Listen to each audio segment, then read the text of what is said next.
Tucked away on several hundred acres of land in the Roxborough section of Philadelphia, you will find a hidden treasure, the Schuylkill Center. Founded in 1965, it is one of the first urban environmental education centers in the country, and it's filled with nature's wonders. That's called baiting when she jumps off my fist because she's agitated. This magnificent creature is a red-tailed hawk. She was brought to the Schuylkill Center 5 years ago after being shot.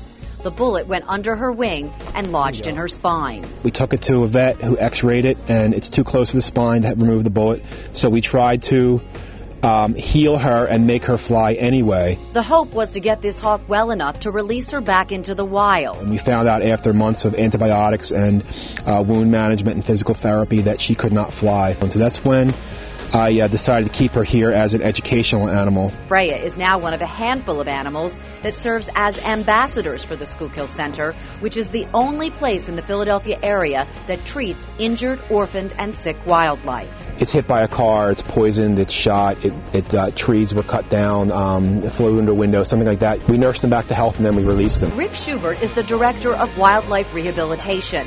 He says they treat about 3,000 animals a year. Injuries range from head trauma to broken bones to infection. Many of the animals are suffering from dehydration. When you go to the emergency room, the first thing they do is put an IV in you and get fluids in you.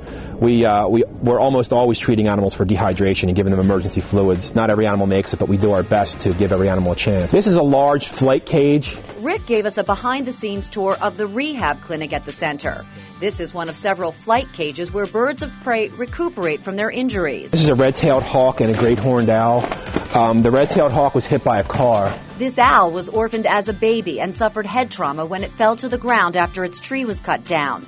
Neither of these animals could survive in the wild due to their injuries, so they've become part of the center's teaching staff, so to speak. The second half of what we do is educational programs where we go out to schools or scouting groups or things like that and teach people about the local wildlife that they live with in their community and how to better coexist. A select group of non-releasable wildlife has been trained to be around people, so kids and adults can get an up-close and personal look.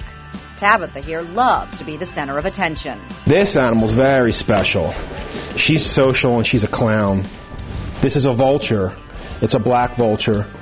And vultures are very social, very intelligent, very sensitive creatures. I like this little guy, Loki, the eastern screech owl. Hi there. Can you sing? Can you sing for me? Apparently not on cue, and owls are nocturnal, so this is not his best time of day. He sings all night long in his cage because that's what he likes to do. Loki may look okay, but he was severely injured when his tree was cut down.